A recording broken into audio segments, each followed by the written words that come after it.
Hey everybody, Tag Life Done Free. Hey, today I present to you Starving the Beast 3, and we're going to take a close look at the education system and how it all begins. So if you're interested in learning the root, come on, let's check it out.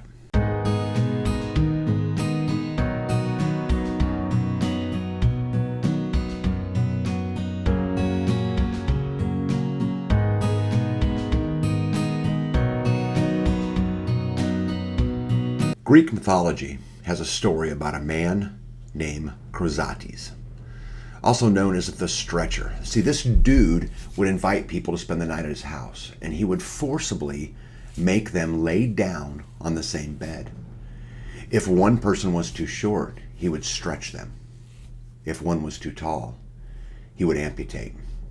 See, this story is interesting to me because the public education system can be said to be Chrysaean in nature. Why, you might ask? Well, because it takes all kids from all different backgrounds and packages them together in the same square box called a classroom. The goal is to make them the same, consistent, regular, normal, standard as possible. Have you ever noticed that they are made to compete against each other? They have the same routine, they're taught the same lessons and given the same tests. Why do you suppose this is done? It's so that they can be prepared for the same careers, of course. Bertrand Russell noted in his 1952 book, while he was writing this book, he was awarded the Nobel Peace Prize for Literature. But anyway, he went on to say, the impact of science on society, how school education is designed to work against the student. Education should aim at destroying free will, so that after pupils have left school, they shall be incapable throughout the rest of their lives of thinking or acting otherwise than their schoolmasters would have wished. You know, he later went on to say that diet and ejections and injunctions will combine from a very early age to produce the sort of character and the sort of beliefs that the authorities consider desirable. And any serious criticism of the powers that be will become psychologically impossible. Even if all are miserable and all will believe themselves happy because the government will tell them that they are so. Diet? Injections? What? Have you ever heard of the Hungry Free Kids Act of 2010? See, this was Michelle Obama's big push, right, about school lunches. I don't know if you guys remember all that. But we have, mandatory vaccines in schools, and that seems to be continuing. I've heard many times that we need to fix our public school system, but guys, the truth is, the public school system accomplishes exactly what it was designed to. See, it is social engineering. It is meant to mentally separate children from their parents at a young age so that they may be programmed to be obedient soldiers in the hierarchy of control. Education is used as a method to install in our children that social order is inevitable. You guys ever hear of a guy named John Taylor Gatto? See, he was an educator. He spent 30 years and also the author of books like Dumbing Us Down and The Hidden Curriculum. But he once said, school is a 12-year jail sentence where bad habits are the only curriculum truly learned. How in the world did education system get to this point? Anybody like history? Well, our style of school system is not new. Over 2,000 years ago, Plato wrote about a system that takes possession of children and enrolls them at an early age to protect them from being corrupted by the habits of their parents. The first widespread use of this type of system was in the 18th century Prussia. See, the Prussian army was fresh off war with France, and they decided that they needed to be disciplined and condition kids so that they could be groomed into being better soldiers. And the Prussian model of education was born. Attendance, national curriculum, national testing was now mandatory for all kids ages 5 through 14. The author Thomas Alexander, he wrote in 1919, he said, "We believe, however, that a careful study of the Prussian school system will convince any unbiased reader that the Prussian citizen cannot be free to do or to act for himself, that the Prussian is, to a large measure, enslaved through the medium of his school, that his learning, instead of making him his own master, forges the chains by which he will be held in servitude, that the whole scheme of Prussian elementary education is shaped with the express purpose of making 95 out of 100 citizens subservient to the ruling house and to the state. So really what he was saying is that the system is designed to make statists, subservient statists. The goals, as they outlined for the Prussian school system, were super clear. They wanted to grow obedient soldiers. They wanted to grow obedient workers for mines, factories, and farms. They wanted to grow civil servants, trained in their function, grow clerks for industry. They wanted to grow citizens who think alike, national uniformity in thought, word, and deed. So how did the Prussian system get over here to the United States? Well, that's actually an interesting story. Have you ever heard of a dude named Horace Mann? This would have been mid-1850s. See, he was a member of the United States Congress. He also served as the secretary of the Massachusetts State Board of Education. See, after returning from a trip to Germany and having witnessed this Prussian system, he advocated for the implementation of the system in the United States. Not long after, the governor of Massachusetts there instituted mandatory education based on this Prussian system.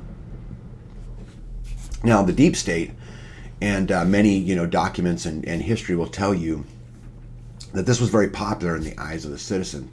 But I can tell you from my history and what I've read, there was also quite a lot of resistance, and that many people recognized that school really had little to do with education. And not only did government, love the system, but guess who else loved it? Right? The industrialists. They saw an opportunity to create an obedient workforce. Have you ever heard of the Carnegie Credit System? See, this was named after the 19th century industrialist Andrew Carnegie. And I talked to you guys earlier about John Taylor Gatto, which I really like. He has a lot of really good books if you want to go look at them. But he wrote in his book, The Ultimate History Lesson, he said that back then there were no pensions for teachers, as the government hadn't set up a pension system. So Carnegie set up this pension system out of his own pocket. But of course, they didn't give it to everyone, right? I mean, your school had to conform with what they said was a balanced educational diet. You could compete for the pensions, but only if you followed the Carnegie credit system. Was there any school, do you think, back then who didn't do it? Because I've never heard of one. I mean, how could they, right? So how in the world did they think that they could create these little obedient soldiers? And so today what I would like to do is to spend a little time thinking back to when you were kids, or maybe you have kids now and in classrooms. So I want you to think back to your classrooms and let's dissect what really goes on inside of them. I would say that most elementary schools have the look, or they really look unremarkable, right? So if you look closer, we can see how this Prussian schooling system was designed to slowly kill the creativity and the imagination. John Taylor Gatto, and I mentioned him several times, he talked about the 7-lesson school teacher, and he describes these 7 different lessons of mandatory schooling. And so I'd like to cover them real quick with you. And I'm ad-libbing a little bit because obviously I'm not looking directly at it. But number 1, he said, have you ever taken a close look at the sequences that form a school curriculum? Have you ever noticed that classes have little to do with one another? From math to English, everything is mainly unrelated. Kids are bombarded by these pre-decided facts by experts that they barely know. Kids are being programmed to accept this confusion as normal, right? And this is lesson 1, the lesson of confusion. Number 2, have you ever noticed that every kid is assigned a prepositioned location? Have you ever noticed that our kids are given a number so that they may be returned to that prepositioned location? The lesson is that everyone has a proper place and that you must stay where you are put. This is the lesson of position. Have you ever noticed that when the bell rings, kids drop whatever it is they are doing and they proceed to the next assigned location? It's kind of like turning a light switch on and off, right? The bell removes the past because we have to move on, right? But see, it also destroys the future of creativity because there's just not enough time. Ever notice that every time frame is the same as the other? Right? Math class is the same as English class as far as time length goes. This routine allows the molding of these little soldiers. This is the lesson of indifference. Do you remember when you were going to school and how proud you were of the stars, smiley faces, and the 100% you got on your papers or your report cards? or how sad you were at the frowns or the disgraces or even your D's or C grades. See, our kids are programmed to give up their will to a preset chain of command. Benefits will be awarded and withheld without appeal. Right only exists if the authorities say so. Individuality is opposite of classification, and this is the lesson of emotional dependency. Number 5, did you work on what inspired you in school? Or did you just wait for authorities to tell you what to do? And this is the most important lesson. We must wait for people appointed to make the meaning of our lives. Only the appointed can enforce what is studied each day. And only the people that pay the appointed can determine what is actually studied. And there are tested procedures for those who resist. And this is the lesson of intellectual dependency. In school, was your self-esteem derived from these experts? From teachers' approval or parental approval of a report card? See, this factory model of teaching, which is what I call it, right? Teaching our kids that their self-worth should be dependent on an expert opinion. This is why our kids are constantly judged through a report card, through a percentage on a paper, or a happy face sticker. And this is very important, so I want you to listen up. Are you ready? Good schooling, just like consumerism, depends on perpetrating dissatisfaction. I want to read that one more time. Good schooling, just like consumerism, depends on perpetrating dissatisfaction. See, kids grow to disregard self-evaluation and place their value on the casual judgment of the appointed. Report cards and grades and tests is to teach our young that they need to be told what they are worth, and that children should not trust themselves or their parents, but instead rely on the evaluation of a certified official. This is the lesson of provisional self-esteem. And finally, have you ever noticed that kids are taught that they are always under surveillance? They are even encouraged to tell on each other and even on their parents. Have you had a child come home, or maybe yourself, you remember back in school, that they come home and they tell you about an odd question that was asked of them by a teacher or administrator? You know, the funny thing is that us parents are also taught to tell on our kids, right? Have you ever filled out an assessment asking about your kids? Are we creating families that will snitch on each other? Homework travels into our homes to distract kids from exploring their own creativeness. We can't allow them to explore the things that inspire them. This is the lesson of surveillance. The purpose of modern education is to remove the individuality and self-reliance, making kids suppress their curiosity so that they can grow into adults who are hopeless and simply accept their position in the social hierarchy. The factory model of education depends on everyone being similar so that they can be classified and controlled. The factory model of education has taken from religion the need for things to be accepted by faith. Children don't need certified experts who program them with a pre-decided curriculum and then judge and grade them based on their performance in memorizing those set of facts. True education comes from freedom, not coercion. Have you ever noticed how curious babies are? If I wanted to destroy that curiosity, I would sit them in an assigned location. I would organize their life according to bells. I would ask them only to speak when spoken to. I would threaten them with upcoming tests. I would require them to memorize an endless amount of erroneous material. I would give them just enough homework to keep them focused, even when I wasn't there.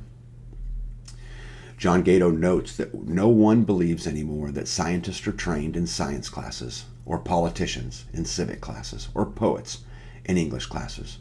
The truth is that schools don't really teach anything except how to obey orders. Although teachers do care, and they do work very, very hard, the institution is psychopathic. It has no conscience. It rings a bell, and the young man in the middle of writing a poem must close his notebook and move to a different cell, where he must memorize that humans and monkeys derive from a common ancestor. Schooling and education are two very different things. The institutions we have today are intended to produce, through the application of formulas, human beings whose behavior can be predicted and controlled. So, what are we to do about it? First, I want to talk to the parents out there today.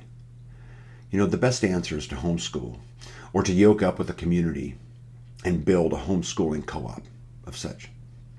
The problem is this is not really an option for many parents. And in this case, you have to take a very active role in deprogramming your kids. This starts with encouraging exploration. Give them some control over what happens to them. Allow them to choose what they're working on. Give them the space and the time to discover all things that make them unique and wonderful. Praise individuality. Tell them every day that normal is boring. Get involved in the class. Take positions on the school boards and take a stand. One final point to parents. You also have to understand exactly where you are. I don't know if you realize this or not, but you're competing with less time against the state indoctrination of your children. And what I mean by that is you get about 25% of their time from the time they enter school to the time that they leave school, where you get to install your values and those kind of things. Right? The average student is going to spend 42% at school, 25% at home, and 33% of their time sleeping. So you're really behind the eight ball. You've just got to be involved.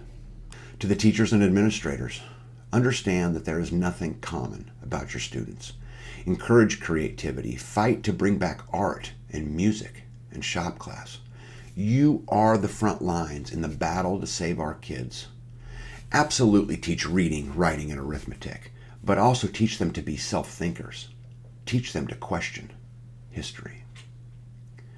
To the community, even if you don't have kids, you have to understand that they are our future leaders. Teach them how to be an entrepreneur. Teach them about manufacturing and art. Help them understand that they hold the key to our freedom.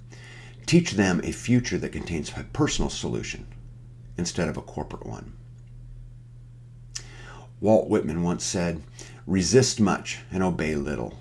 Once unquestioning obedience, once fully enslaved, no nation, state, city on this earth ever afterward resumes its liberty." See, he knew, and you must know, that it is crucial for a free and flourishing society that men and women are willing to question and resist authority when necessary. Unfortunately, very few of us live by these words. Rather, we live by blind obedience in the normal way of life. We have become a civilization of sheep, willingly herded into the chains of tyranny. Do you want to starve the beast? Start with the bell.